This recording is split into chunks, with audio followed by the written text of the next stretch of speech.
할렐루야. 5월 24일 금요일입니다. 열왕기상 20장 26절부터 34절까지 말씀을 읽고 은혜 나누도록 하겠습니다. 해가 바뀌니 벤하닷이 아람 사람을 소집하고 아벡으로 올라와서 이스라엘과 싸우려 하매 이스라엘 자손도 소집되어 군량을 받고 마주 나가서 그들 앞에 진영을 치니 이스라엘 자손은 두 무리의 적은 염소 떼와 같고 아람 사람은 그 땅에 가득하였더라.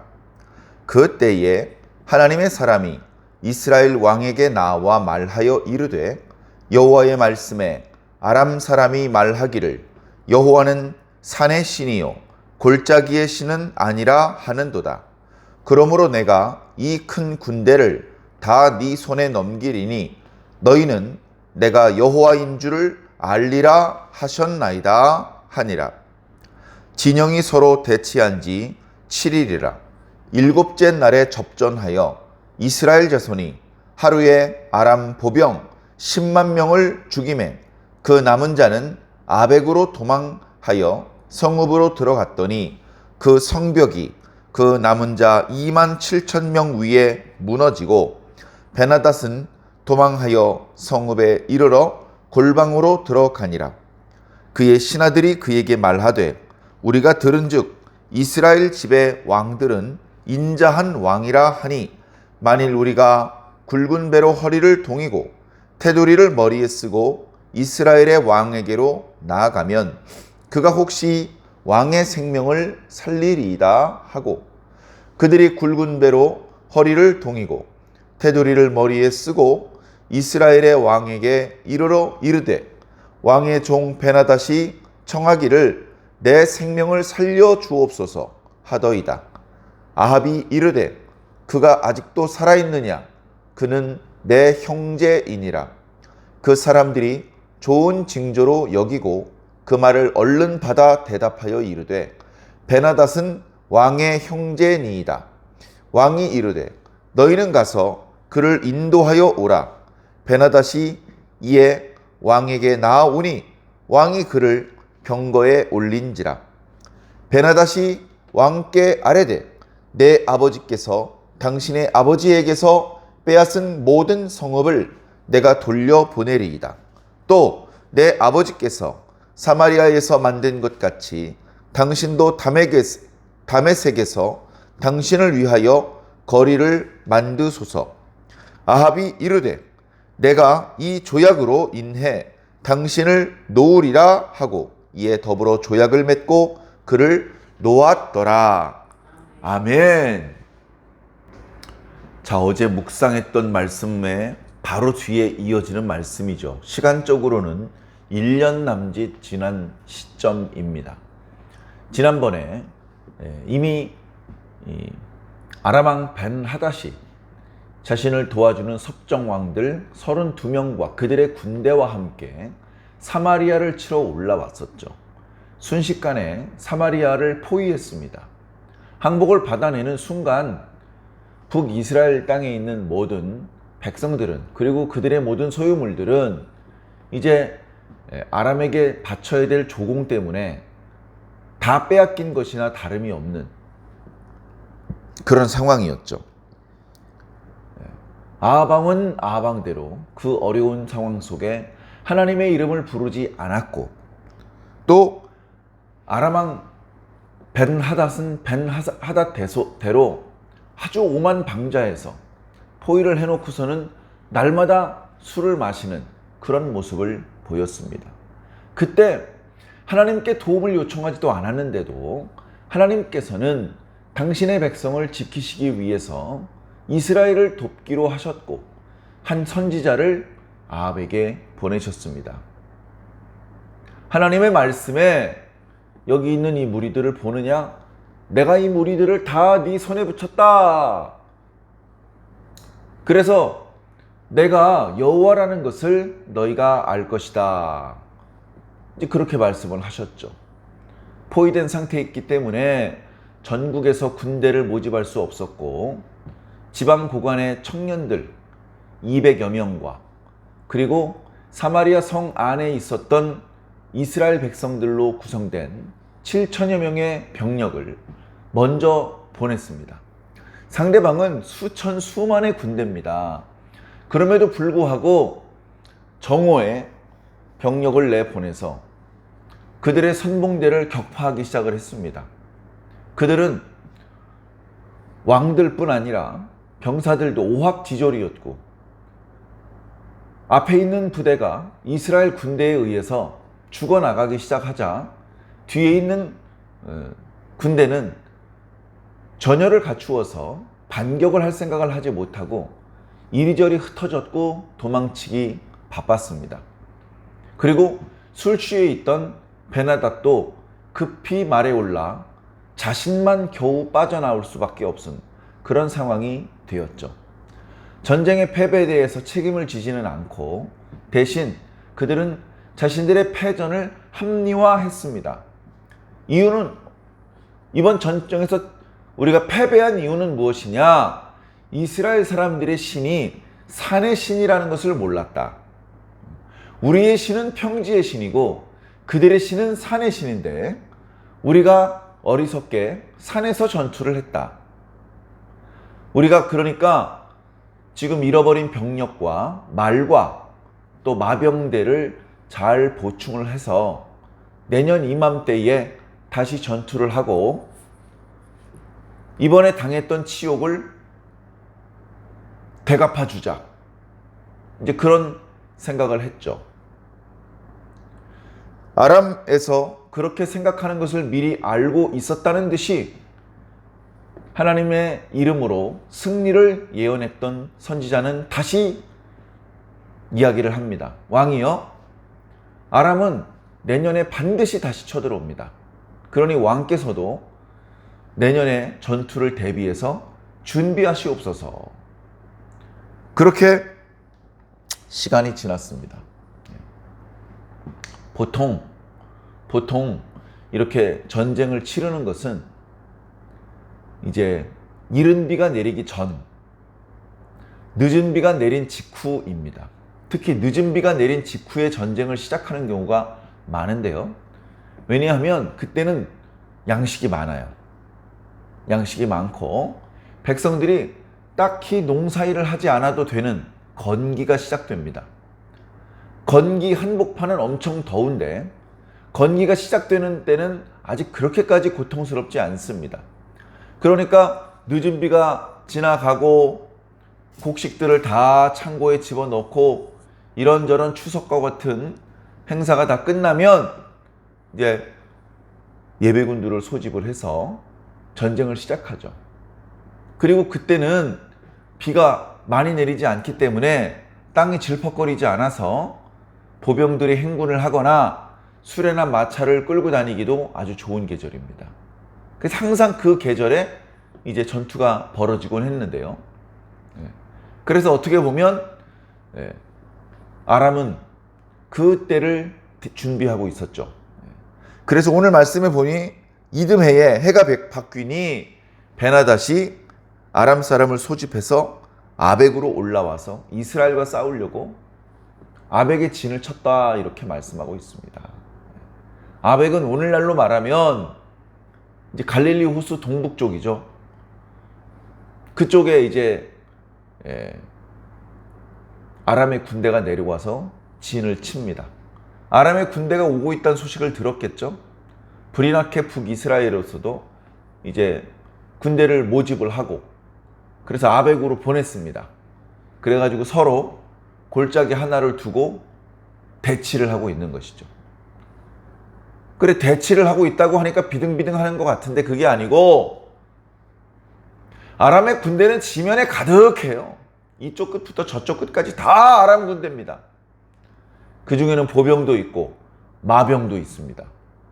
이스라엘 군대는 작은 그 염소 때 두 무리 같다는 거예요. 그 정도로 얼핏 보아도 병력의 차이가 많이 벌어집니다. 이쯤 되면 사기가 땅에 떨어지는 것이죠. 지금 아람은 작심하고 재차 침공을 해 온 것입니다. 지난번에 패전을 생각을 해서 무리하게 산에서 공격을 하지 않습니다.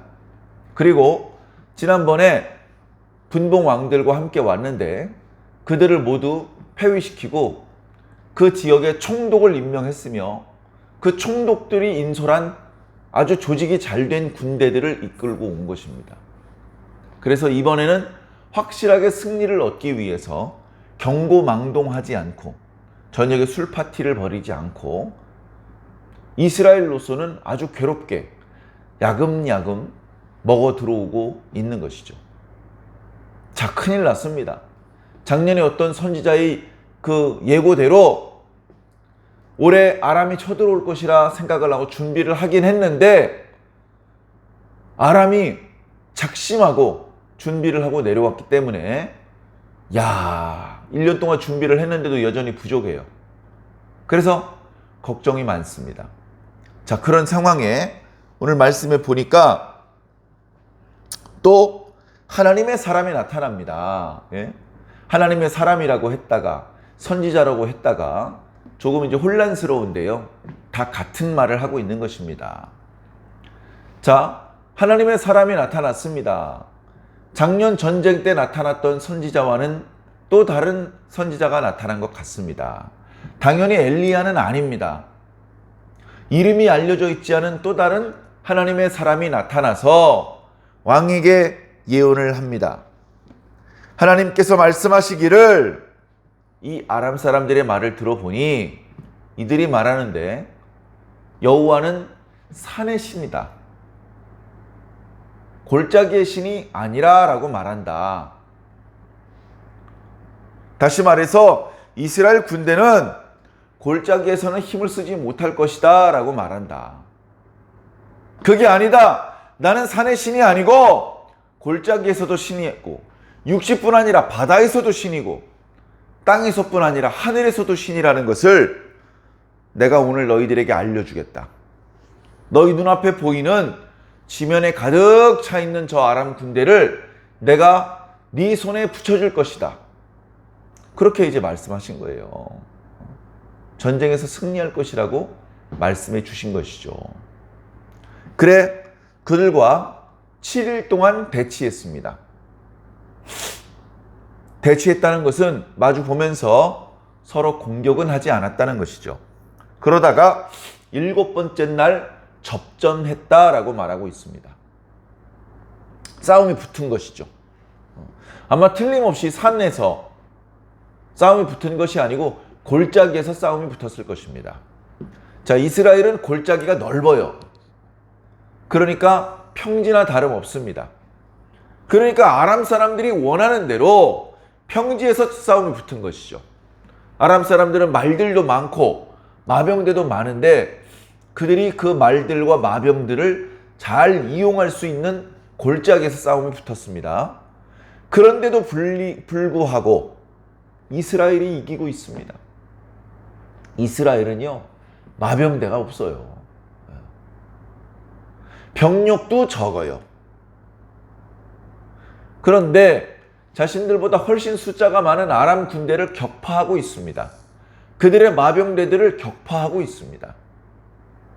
전쟁의 승리와 패배는 말들의 많고 적음이 아닙니다. 병사들의 많고 적음도 아니고 지형지물도 아닙니다. 하나님께서 누구와 함께 하시느냐가 중요합니다. 하나님께서 이스라엘과 함께 하셨습니다. 왜 하나님께서 이스라엘과 함께 하셨습니까? 아합 왕이 하나님께 기도했습니까? 이스라엘 백성들이 율법을 지켰습니까? 아니죠. 그럼에도 불구하고 하나님께서는 그들에게 자비를 베풀어 주시고 또다시 기회를 주시는 것입니다. 하나님께서 아브라함과 맺으셨던 언약, 그리고 다윗과 맺었던 언약을 기억하고 계신 것입니다. 그래서 그들을 도와주고 그들을 지켜주고 계신 것이죠. 그래 7번째 날 접전에 이스라엘 사람들이 아람의 보병을 10만 명이나 죽였다라고 말하고 있습니다. 당시 시대의 기록이나 인구 구성을 생각해 봤을 때 10만 명은 좀 과장된 표현인 것 같습니다. 그래서 어떤 학자들은 100명이다 라고 주장하는 학자도 있는데 그것도 너무 축소한 것 같고요. 중요한 건 정확히 몇 명을 죽였느냐가 아니라 이 어떤 전쟁을 기록하는 과정에서 과장법에 따라서 좀 과장이 된 것이죠. 그러나 그 정도로 벤하닷이 작심하고 준비하고 내려온 제2차 침공에서도 이스라엘 군대가 아람 군대를 거의 괴멸시켰다. 절반 이상 죽였다. 그것을 말씀하고 있는 것입니다. 자, 그러다 보니 도망갑니다. 또 막 도망가요. 그 주변에 이제 아벡이라는 성읍이 있었는데 그 성읍 안으로 도망갑니다. 근데 또 그때 거기서 성벽이 무너져요. 성벽이 무너져가지고 성읍 안에 대피하고 있던 2만 7천 명 가량의 아람 사람들이 또 성벽의 그 무너짐 때문에 깔려서 죽습니다. 여기 2만 7천 명도 좀 과장이 보태진 표현이다 그렇게 말하고 있는데 어쨌든 중요한 건 이제는 베나닷에게 더 이상 베나닷을 지켜줄 만한, 베나닷을 위해서 싸워줄 만한 아람의 군대는 없다는 겁니다. 이스라엘 백성들에게 맞아 죽고 성벽에 깔려 죽고 남은 게 없어요. 그러니까 베나닷 왕과 신하들 몇 명이 골방에 들어가 숨습니다. 당당히 밖에 나와서 자신의 목숨을 찾으러 온 아하방 앞에 자신의 모습을 보여주지 못하고 두려우니까 일단 구석구석에 숨는 거죠. 잘 보이지 않는 곳에. 거기서 왕과 왕의 신하들이 이야기를 합니다. 왕이시여, 이거 정말 큰일 났습니다. 도망갈 수도 없고 우리를 위해서 싸워줄 군대도 없습니다. 그러나 저희들이 조사해본 바에 의하면 이스라엘의 왕들은 대대로 선량한 왕이라고 합니다. 우리가 비겁하게 숨거나 우리의 잘못을 뻔뻔하게 잘못이 없다고 말하거나 오만하게 나가지 말고 굵은 배로 허리를 동이고 테두리로 머리를 감싸고 나간다면 우리의 생명을 구해줄지도 모릅니다. 테두리라는 것은요, 이렇게 머리에 두르는 끈인데 이 끈은 평소에 하고 다니는 게 아니고요. 그 끈은 내가 당신에게 절대 복종하겠습니다 라는 끈입니다. 노예들이 주인에게 큰 잘못을 저질렀을 때 그 끈을 머리에 두르면 주인이 가가지고 그 끈을 잡아당기면 머리통이 막 이리저리 흔들리겠죠. 그런 모욕을 당하더라도 당신에게 복종하겠다라는 그런 의미가 달려있는 그 표현이라고 합니다. 그래가지고 신하들이, 왕들은 숨겨놓은 채 신하들이 밖으로 나옵니다. 굵은 허리에 굵은 그 배를 동이고 머리에 테두리를 한 채 나옵니다. 그러면서 아하방 왕에게 아하방이시여, 우리 당신의 종 베나닷이 당신에게 구하기를 목숨을 살려주시옵소서 라고 하더이다. 그러니까 아하방이 그가 아직 살아있느냐? 그는 내 형제니라. 그렇게 말합니다. 그러니까 이 신하들이 이거 좋은 징조다. 그래가지고 예, 맞습니다. 당신의 형제 베나닷입니다. 그래, 그를 이끌고 나오너라. 그랬더니 신하들이 들어가서 베나닷을 데리고 나옵니다. 그래, 이제 신하들을 속이고 베나닷을 죽일 줄 알았는데 그게 아니고 베나닷을 자신의 병거 위에 올려요. 자, 여기서 베나닷하고 그 다음에 아하방 왕후는 나이 차이가 많이 납니다. 이 베나닷은 그 옛날 바하사 때 그때부터도 그 아람의 왕이었어요. 거의 40년, 50년 이렇게 지금 아람을 이끌고 있는 왕이죠. 그 베나닷이 이제 아하방에 붙인 오므리 때에도 이스라엘의 성읍을 공격해서 빼앗아 갔고, 그 전에 바하사 때도 이스라엘의 북부를 공격을 해서 빼앗아 갔습니다.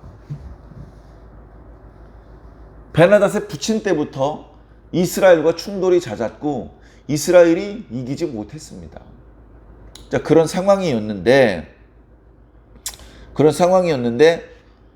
베나닷이 잡혔어요. 역전이 된 것이 상황이. 그래가지고 베나닷이 끌려 나와서 아합 왕이 요구하지 않았는데도 불구하고 이런 거 저런 걸 양보해 주겠다고 얘기를 합니다. 이유는 우선 자기 목숨을 살리고 봐야 되니까. 그래가지고 나중에 조약을 맺고 풀어주는데, 자, 조약을 맺을 때 보통 서로를 형제라고 이야기를 합니다. 형제. 자, 그래서 아합이 그가 아직 살아계시냐? 그는 나의 형제니라 라고 말하는 것을 아람의 신하들이 좋은 징조라고 생각했던 것은, 야, 잘하면 우리가 좀 양보하고 이 전쟁에 대해서 배상을 하고 그러면 살아서 돌아갈 수 있는 방법이 있겠다라고 생각을 한 것입니다. 그리고 그런 이야기를 또 해 주었겠죠. 그래서 베나닷이 먼저 여러 가지를 얘기를 합니다. 우리가 그동안 이스라엘로부터 빼앗았던 성읍들을 모두 돌려주겠소. 그리고 우리 부친이 사마리아에 거리를 만들었던 것처럼 당신도 다메섹에 당신의 이름으로 거리를 만드시오. 또 이런 얘기를 합니다. 이제 이건 무슨 뜻이냐면, 자, 예를 들면 우리나라도 옛날에 1977년인가요? 이제 이란의 수도 테헤란의 시장이 서울에 방문을 했었다고 합니다. 그래가지고 여러 가지 대화를 나누다가 서로 도로 이름을 교환하기로 그렇게 이제 약속을 했대요. 그래서 이제 서울에 아주 번화가죠. 강남역부터 역삼역, 또 선릉역, 삼성역, 그 번화가를 테헤란로라고 부르기로 했습니다. 그리고 테헤란에 가도 서울로가 있어요. 가보면 우리나라 말로 서울 이렇게 써 있습니다. 서울로라고. 그리고 테헤란로에는 테헤란로라는 말 밑에 이제 이란 사람들이 쓰는 언어로 또 테헤란로라고 이제 또 써 있겠죠. 그렇게 이제 서로 상대방의 이름으로 거리의 이름을 붙이는 겁니다. 그리고 그 거리에서는 우선적인 어떤 상업행위를 할 수 있는 기회를 주는 것이죠. 그러니까 이런 그 베나닷의 제안이 그 아합 왕에게는 솔깃했던 것입니다. 여기서 베나닷을 죽여버리면 빼앗겼던 성읍은 되찾기 어려워. 그거 찾으려면 일일이 전투에서 또 빼앗아야 돼. 근데 지금 조약을 맺으면 손쉽게 영토가 확장되고 성읍이 많아지니까, 아이고, 이거 좋은 방법인데? 거기다가 다메섹과 같이 큰 도시에 자신의 이름으로 만든 거리가 생긴다고? 거기서 무역을 할 수 있다고? 이거 큰 이득이겠는데?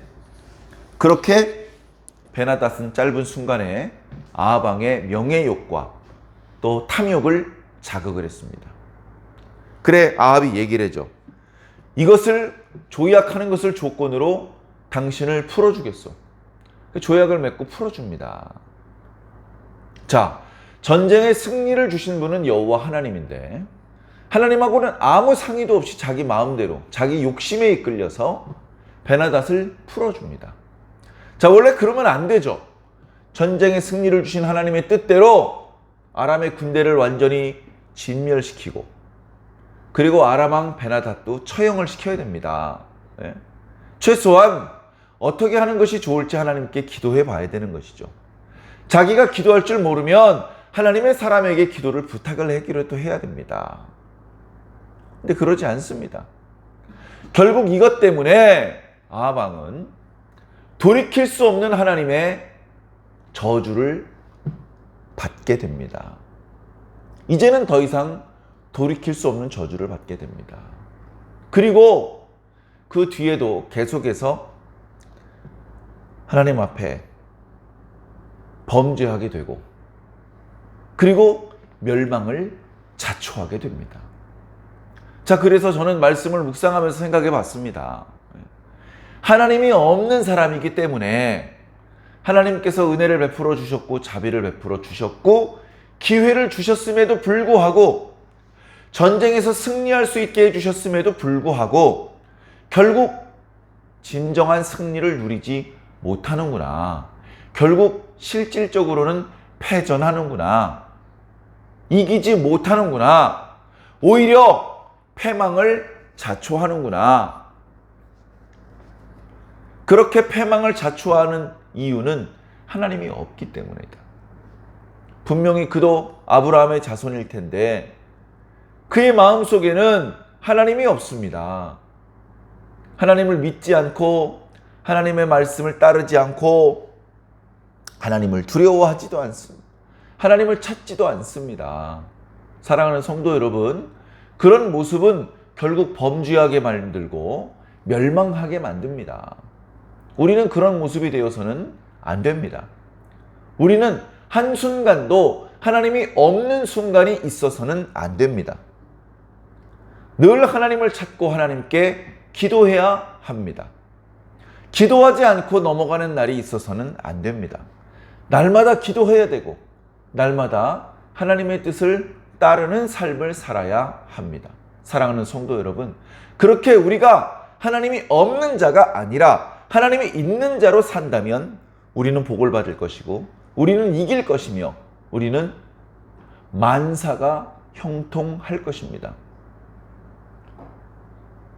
당면한 여러 문제들이 있더라도 낙심하지 마시고 하나님을 찾으시기 바라고, 결국에 이 모든 어려운 일들은 지나갈 것이고 하나님께서 주시는 평화와 기쁨, 행복과 또 샬롬을 경험하게 될 것이라는 것을 믿으시고 오늘도 주님과 동행하는 행복한 하루가 되시기를 예수님 이름으로 간절히 축원합니다. 아멘.